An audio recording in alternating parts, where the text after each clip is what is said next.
Right now, there are two key factors that are separating the busy from the rest. So I'm gonna share with you a story from this last weekend where we went to our brokerage Hall of Fame event where all the top agents in the entire brokerage are getting together, kind of having a party, having some food and cocktails, dancing and all that fun stuff. But the main point was the brokerage is celebrating its top agents. So what I wanna talk about are some of the conversations that I was having at this event.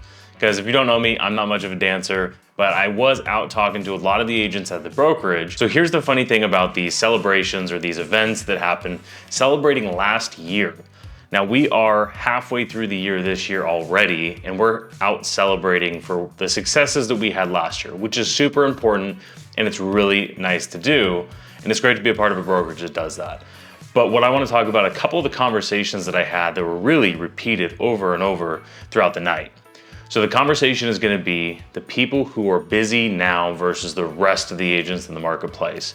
Because right now, you probably know better than anybody, there are way more agents that are floundering through 2023 than the agents who are crushing this year. So one of the things that was just amazing to me and really has been for the last year or so to hear are the amount of super successful agents that had an amazing 2020, amazing 2021, had by far the best 2 years of anybody's career, and then took the foot off the gas right when things got hard. Now, this was in the middle of 2022 when rates changed and buyer demand dropped, inventory was still super low, and it was hard to get deals. And they said, you know what, I've had a really good 2.5 years, I'm gonna go on vacation, I'm gonna take my foot off the gas, I'm gonna work on my business rather than doing what I need to do to keep doing business. And just all kinds of different things, or really just excuses to be like, you know what, I had a really good 2.5 years. Let me take a step back and I'll just get back into it when the market turns back around or at the beginning of the year. And it was staggering how many people took that and went on vacation or did whatever and then didn't come back. And now that they're trying to get back into it a whole year later, they're really having a hard time gaining traction. So I had this conversation over and over, and it's not just at this award ceremony, but it's been really all year long. So here's the 2 points that I wanna make sure that I cover. Are the agents who asked how we were doing and how our team was doing. I said, hey, you know what? We're having the best year we've ever had, and we're on pace to outdo our #1 year, and June's gonna be the best month we've ever had. And why is that? And the look of just shock of like, oh my gosh, why? Or just the assumption like, oh, you must be spending a ton of money on leads or whatever it might be, making some sort of an excuse as to why somebody's being successful, but that's another story. And yeah, it is true that we have more opportunities that we can even handle right now, because what we did is I got with my team a year ago, last June, when the market changed, and I said, hey, everybody, this is gonna be the market for the next 2 to 3 years.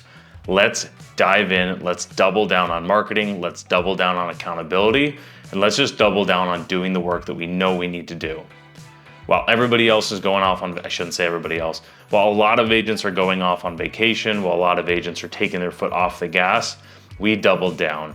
And through the winter of last year, we had one of the best seasons we'd ever had and started this year really, really strong.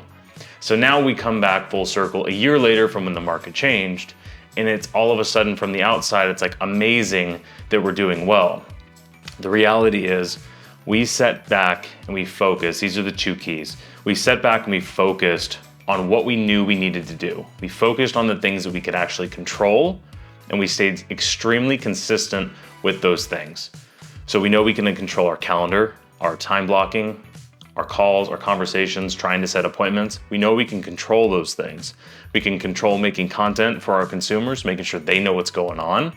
We can't control whether or not somebody wants to buy or sell a house, but you can control how many times you pick up the phone, how many open houses you're doing, and all the other things that are directly reflecting your business. So we focused extremely hard on doing those things, doubling down on them, and doing them consistently. And a year later, we're on track to have our best month ever. So it's not rocket science, but at the same point, it's very hard. You could ask anybody on our team, we're busy, and we've been busy for quite some time. So to summarize here, the thing that I've been focusing on for the last 2 years for myself and our team are really just the simple principles of staying focused on the things that are make the biggest difference in your business, and then doing those things consistently.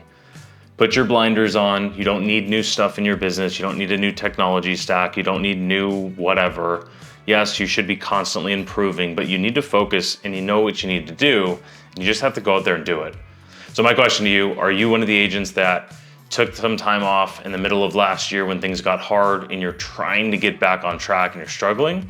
Or were you one of the agents that doubled down and you're doing really well this year? I'm curious. Let me know. If you're watching this on YouTube, throw a comment down below, or if you're reading this in your email, go ahead and respond to me. I'm super curious to see what your thoughts are if you're hearing this, because I know even when I go out open houses, talk to agents that I know or even don't know, I'm hearing a lot of the same conversation over and over. Here's my PS for you. Focus on the things that are gonna make a difference in your business next year. It's really easy to say, okay, I'm gonna work really hard today, I'm gonna work really hard this month, but the reality is you have to continuously do those things day over day, week over week, month over month, if you wanna build a sustainable business where you're not riding that roller coaster like most agents are. So let me know what you think. Did you double down last year? Are you ready to double down now? Or what are your thoughts on the market?